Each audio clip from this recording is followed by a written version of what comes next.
Welcome to Your Money Guides, brought to you by Interface Financial Planning. Hello. Today we're going to talk about getting excited about funeral planning.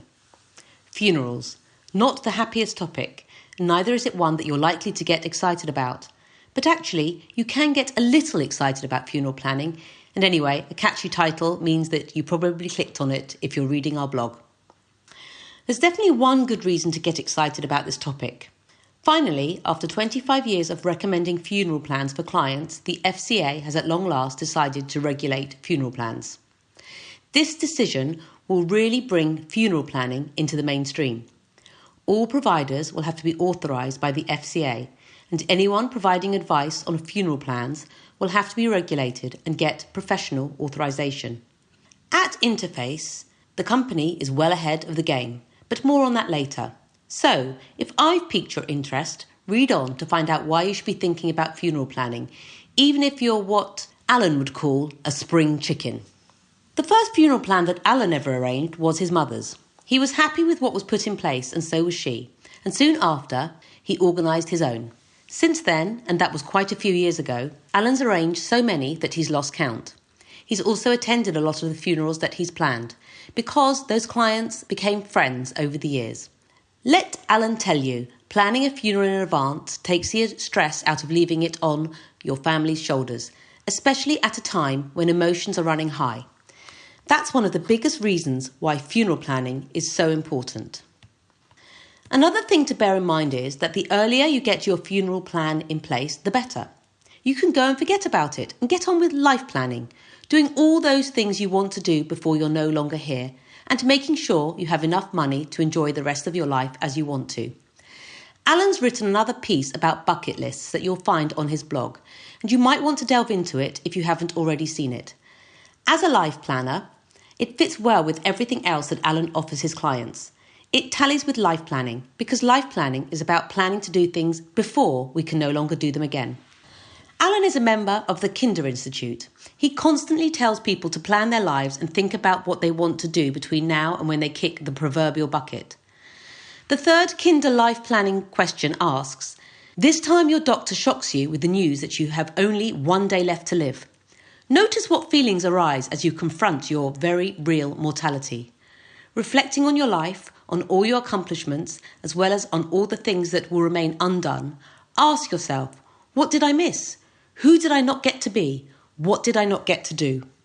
This question is designed to jolt people out of their complacency and think about what is important to them. There's nothing like planning your own funeral to make you focus.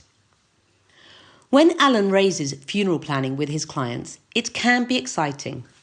You might be shaking your head thinking, how can it be? Well, when you really push people to focus on their wishes, it becomes something rather peaceful, and it does take that added weight away. To know that everything is sewn up tight along with an LPA and a will is real peace of mind. In fact, if Alan is raising your interest, perhaps you'd like to pop onto his website and look at his funeral wishes form. Fill it in. How many times have you been to a funeral and thought you wouldn't want that for yours? This is the chance to make sure you get what you want. It's a good exercise because it gets you to really think. One thing is for sure, your funeral will happen eventually. We hope not imminently. The FCA announced on the 29th of January that funeral plan providers and funeral plan advisors must be authorised by the 29th of September 2022. That means that all funeral plan providers must now go through the process of applying to the FCA for registration and complying with the FCA requirements, not to mention paying the FCA initial fees and ongoing fees. Alan believes that for many this will be quite overwhelming and they will stop providing funeral plans or funeral planning advice. Interface Financial Planning is ahead of the game because the company is already authorised with the FCA and all they have to do before the deadline date is add funeral plans to their existing authorisation. Secondly, the company has much experience and expertise of helping clients with funeral plans because they've been doing so for over 25 years. So don't get caught short. The bottom line is, if you don't have an authorised funeral planner, you shouldn't be using them. A funeral these days costs anything from £3,500 to £4,000. If you put that money aside, you don't need to give it another thought, thankfully. But even more importantly, neither do your children, or your spouse, or other family members. Of course, there are added costs too. A wake or a family meet-up afterwards can cost in the region of £500. And then there's a gravestone. Do bear in mind that funerals go up around 6% every year. Even a guaranteed investment is unlikely to get 6%, so why not stick the money into a funeral plan? Remember, having a funeral plan stops those emotional, awkward conversations between siblings and other family members when it comes to stumping up the cash to pay for a funeral. Simply put, a lot of people just don't have the money, and that means they turn to credit cards or loans, ending up in debt. Then there's the added stress of family discord. Who wants that when a loved one has just died?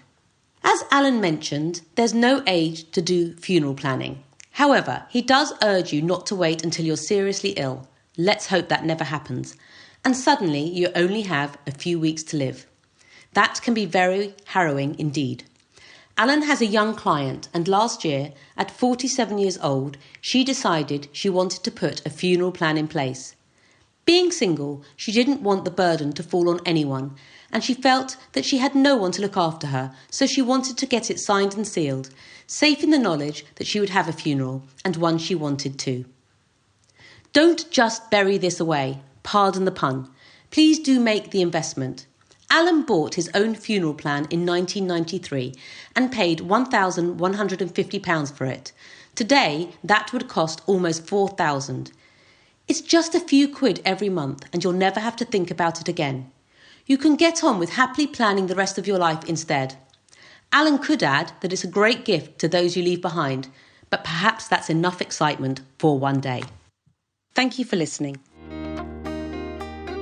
For more information, visit our website at interfacefinancialplanning.co.uk.